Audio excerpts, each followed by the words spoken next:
భక్తారం దాతారం సర్వసంపదా లోకాభిరామం శ్రీరామం భూయో భూయో నమామ్యహం.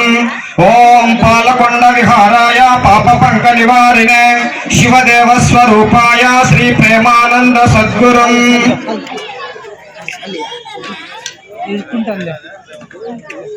సభకు ఇచ్చేసినటువంటి ముఖ్య అతిథులు పూజ్య శ్రీ శ్రీ శ్రీ శ్రీ గిరిజానంద స్వాముల వారికి నమస్కారములు.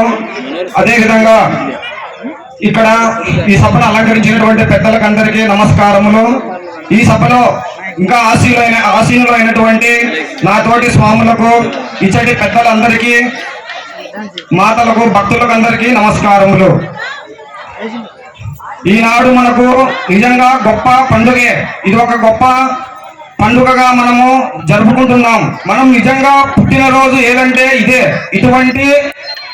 ఇటువంటి సభలకు మనం హాజరమయ్యి మన యొక్క పనులన్నీ త్యాగం చేసుకొని ఇక్కడ ఉన్నటువంటి గొప్ప వాళ్ళందరూ కూడా తమ యొక్క పనులన్నీ పక్కన పెట్టి ఎంతో వ్యయ ప్రాసలతో ఎంతో ఖర్చుతో ఈ యొక్క సభను ఏర్పాటు చేశారు.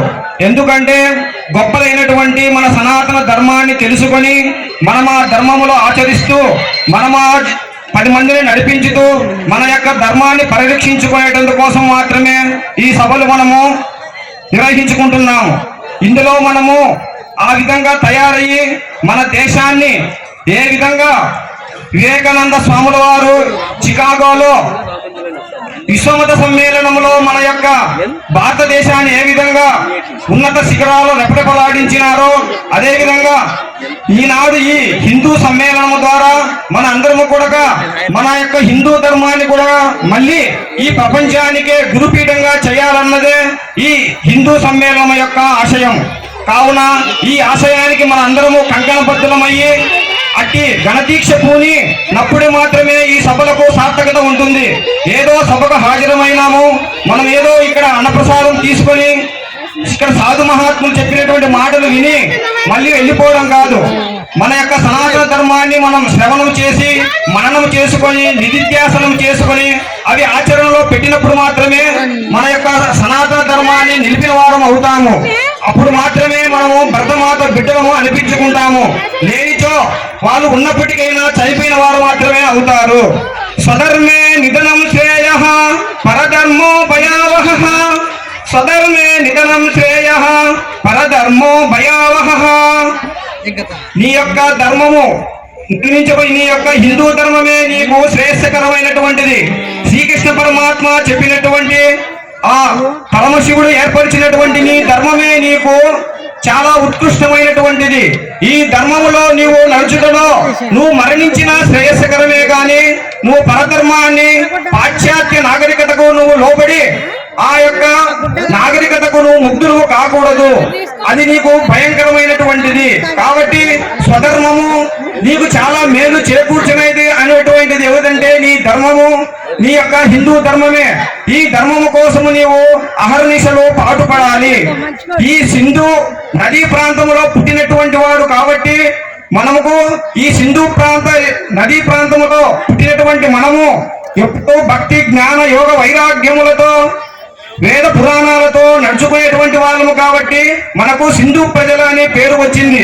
దీనిని వారు మనకు పలకలేక హిందూ హిందూ అని పలుకుతూ అది మనకు హిందూగా ఏర్పడినది. ధర్మం ధర్మము అంటే రామో విగ్రహవాన్ ధర్మ సాధు సత్య పరాక్రమ రాజా సర్వస్య లోకస్య దేవానామివ వాసవః. రామో విగ్రహవాన్ ధర్మ. ధర్మం అంటే ఏంటంటే సాక్షాత్ మూర్తి భవించిన రాముడే ధర్మస్వరూపుడు. ఆ ధర్మముతో కూడినటువంటి రాముణ్ణి మన హృదయంలో ప్రతిష్ఠించుకొని మన గ్రామమయందు మన రామ మందిరాన్ని నెలకొల్పి మనము ప్రతి ఒక్క రామచంద్రమూర్తి యొక్క ప్రతిబింబాలుగా మనము వెలిసినప్పుడే అదే ధర్మం అవుతుంది. అట్టి ధర్మం కోసము మనము అహర్నిశలు పాటుపడాలి. ఇంకా ఆ యొక్క రాములో ఉన్నటువంటి అష్ట సుగుణాలను మనము కలిగి ఉండాలి. ఇంకా సాధువు శ్రీరామచంద్రమూర్తి మనం చూసినాము ఎట్లున్నారో. ఆనాడు ఆ స్వాములవారు దండకారణ్యములో ఉండగా జటాజూటదారుడే రుద్రాక్షమాలను ధరించి ఎంతో మంది ఋషి మండలానికి సాధు మహర్షుల ద్వారా పూజలు అందుకొని సాధువులకు ఆధ్యాత్మిక ప్రవచనాలన్నీ చెప్పారు. ఆధ్యాత్మిక వేదాంత గోష్ఠిని అంతా కూడా ఆనాడు మహర్షులకు చెప్పి మహర్షుల ద్వారా పూజింపబడినటువంటి మహనీయుడు శ్రీరామచంద్రమూర్తి. అట్టి శ్రీరామచంద్రమూర్తి నడియాడి పుట్టినటువంటి ఈ భారతదేశములో మన అందరము కూడా తిరిగి స్వాముల వారి వంటి సాధుత్వాన్ని మనం పొందాలి. ఇంకా రాముల వారు ఒక గృహస్థాశ్రమములో తండ్రి భర్తగా ఎట్లుండాలి, తండ్రి యొక్క పితృవాక్య పరిపాలన ఎట్లా చేయాలి, ఇవన్నీ కూడా తన యొక్క ధర్మపత్నికి ఏ విధంగా సేవ చేయాలి, ఏ విధంగా ఆమెను ఆదరింపజేయాలి, ఇటువంటి మిత్రులు ఏ విధంగా ఉండాలి, ఇట్టి అన్ని ధర్మాలను బోధించినటువంటి వారు శ్రీరామచంద్రమూర్తి. మరి ఈనాడు కూడా మన యొక్క ధర్మాన్ని ప్రతిష్టతను కాపాడవలసినటువంటి విద్యుక్త ధర్మం మన మీద ఆధారపడి ఉన్నది. ఇతరులు మన చోటికి మన దగ్గరికి రాకుండా ఉండాలంటే మన యొక్క శ్రీరామచంద్రుల వారి యొక్క సంపదను మనము తిరిగి పునికి తెచ్చుకొని మనము ఈ విశ్వవిఖ్యాతిలో మళ్ళీ మనము ఈ ప్రపంచానికే మన యొక్క హిందూ ధర్మం గురుపీఠగా త్వరలో మనము నిలబడాలని కోరుకుంటున్నాను. కాబట్టి ఈ సాధు సత్య స్వరూపుడు, అట్టి సత్యాన్ని మనం పాటిస్తూ పరాక్రమ స్వరూపులమయ్యి ఉండాలి. రాజా సర్వస్య లోకస్య, ఈ శ్రీరామచంద్ర వారు ఈ ప్రపంచానికే రాజుగా వెలుసొంది ఈ 14 భువనాలకు కూడా రాజుగా వెలుసొందినాడు. ఏ విధంగా దేవేంద్రుడు దేవతలకందరికీ ఇంద్రుడుగా ఉండి ఏ విధంగా పూజలు అందుకున్నాడో అదే విధంగా శ్రీరామచంద్రమూర్తి వారు రాజుగా ఉంటూ ఎంతో ప్రసన్నలో పొందినటువంటి వారు శ్రీరామచంద్రమూర్తి. ఇట్టి సనాతన ధర్మాన్ని మన అందరము ఆచరించాలి. గ్రామమున ఈ రామ మందిరాలు వెలిసి మనము మన యొక్క ధర్మాన్ని నెలకొల్పాలి. గోబ్రాహ్మణ హితార్థాయ దేశస్య హితాయ చ తవ చైవ ప్రమేయస్య వచనం కర్తుముద్యతః.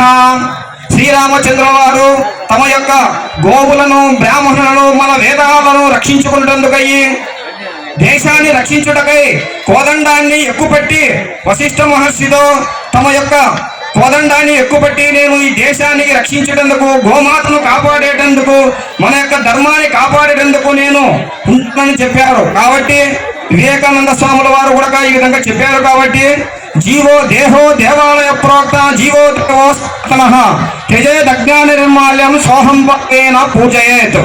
ఈ సనాతనమైనటువంటిది ధర్మం. జీవుడు అయినటువంటి మనము కూడా సనాతనమే. జీవుడు దేవుడు ఈ ధర్మము సనాతనంగా వస్తూ ఉన్నటువంటిది. కాబట్టి మనము గురువుల దగ్గరికి వెళ్ళి మన యొక్క జీవము భావనను పోగొట్టుకొని మనలో రామతత్వాన్ని నిలుపుకొని ఆ రామ ధర్మాన్ని అంతటా కాపాడాలని కోరుతూ, అదేవిధంగా వివేకానంద స్వాముల వారు చెప్పినట్టు ఇనుప నర్రాలుగా ఉక్కు కండరాలుగా కలిగి తిరిగి మన అందరము మన హిందూ ధర్మాన్ని కాపాడాలని కోరుతూ ఈ అవకాశాన్ని ఇచ్చినటువంటి ఇచ్చటి స్వామీజీలకు, పెద్దలకు, మీ అందరికీ కూడా మరొకసారి ధన్యవాదాలు తెలుపుతూ ఓం తత్సత్. ఓం. ఇంత చక్కటి ఉపన్యాసం